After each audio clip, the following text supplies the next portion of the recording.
Da Allah jama'a, da farko salamu alaikum.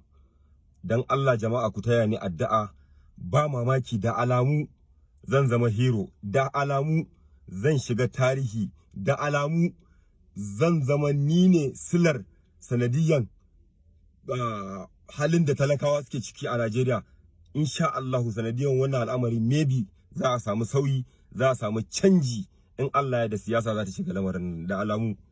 Kuma in dai sakamako na dalili na har za a samu sauyi, mutanen nan a canza wannan al'amari, wannan halin da talakawa suke ciki da zalunci da waye, babu abin da rashin tsaro waye, in dai har dalili na wannan abu zai kasance, to alhamdulillah ba maganar gidan yari ba, wallahi ko kashe ni sai su yi gunduwa da ni.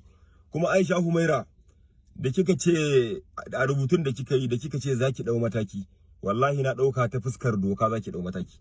Ban taba tunanin zaki tura a kashe ni ba, to ban mutu ba. Wai an gaya miki Allah ne yake kashe mutum ko mutum? Wallahi baki isa ba, wallahi da ke da rararan wallahi ba ku isa ku kashe ni ba. Idan ma na mutu to kwana na ne ya kare, kuma Allah ne sai dai ku zama sila. Shi yasa ban taba jin shakkun tsoron ku ko shakkun wai wata takarda wai tsammaci, ban taba jin wani dar. Na rantse da Allah ni ba ina da manya a kasar nan. Wallahi har yanzu ban kira wani babban mutum daya na ce ga halin da nake ciki ba, babu. Ha ba. A jama'a, jiya da daddare muna tafiya, ina sayar da takalma, dama ina kasuwanci. To akwai wani a filin GRA din nan, Aisami, dama yana buƙatar takalmi. To takalmin da yake nema yana gida. Na ce mar zan kai mar gida. Sai na cewa akwai yaron gida na Zango, na ce da Allah mu haɗu a cross na Bolori, za ka raka ni. Da muka kai takalmin wajen Barak, wajen Capital, bayan Capital, sai ya ce da Allah oga mu je mana in gaida surukaina suna nan, wai Alakaramti. Wallahi ban taba shiga unguwar nan ba, Alakaramti a nan gaban Barak. Na ce mu karasa mana. Muna tafiya, shi ashe ya hango ana bin mu a baya, akwai motar da take bin mu, ni kuma ina ta receiving call, ya ma yi mun magana yace.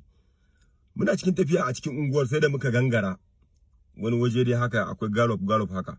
Wallahi suka shawo gaban motar mu, suna shawo gaban motar mu kawai. Ni wegawa da nayi ma ni ban ga Zango ba, ya gudu da shi da ɗayan yaron nashi, su biyu ne.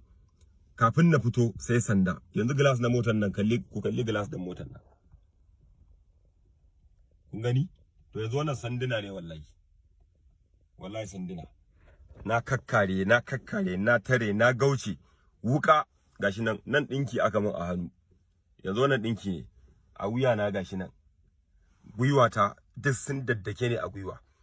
To amma alhamdulillah da izinin Allah da kuma amfanin training, mun zo kaman dai suna yi, ni ma ina yi, duk da ba dai ba makami a hannuna. To biyun da suke da wuka, ɗayan ne mai gora, su diga da har sun cin min, na faɗi a ƙasa.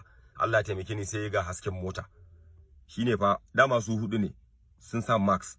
Ɗayan bai sauka a mota ba, shi wanda yake ja, kawai suka shiga motar suka gudu. Daga bisani shi Yusuf Zango da wannan yaron suka karaso, shine ma ya samu dama ya mun wannan bidiyo. Muka je GRA police station, aka dau dan sanda. Amma da Allah jama'a, da Allah ina kira ga jami'an tsaro, wallahi da muka zo GRA police station, har ga Allah, kafin ayi wa DPO magana ayi waye, har jinin ya daddaskare a hannuna da wuyana da duk inda jini ya fita. Me amfanin irin wannan? Babu wani tsari da za a yi da an kawo mutum kawai a yi gaggawan ba da ɗan sanda a je asibiti a fara duba lafiyarsa. Sai da na yi kusan minti 30 sannan wai da mutane a ciki, sannan aka yi wa DPO makarshe, sai da na kira CP tukunna aka ce na shiga, aka yi wa DPO magana, aka yi rubutu, aka haɗa ni da ɗan sanda, muka je General Hospital Specialist. A nan ne aka ɗinke, wannan ɗinki ne na wuyan, sun ki ɗinkawa, shi ma dai babba ne, yana da girma, amma shi ba su ɗinka ba, kawai treatment suka yi. So alhamdulillah dai gaskiya na samu sauki, gwiwata gashi nan dai, abubuwa dai da dama. Amma ni anan sako na anan gurin shine, masoyana ku fa sani, masoyana I repeat, ku sani fa, ni wallahi babu shakku ko na naira a cikin zuciyata. Kawai ni ku taya ni addu'a Allah ya sa ni ne zan zama, ni yanzu farin ciki da kenan, Allah ya sa ni ne zan kawo ƙarshen zalunci a ƙasar nan. Wannan ita ce kawai. Wassalamu alaikum wa rahmatullah.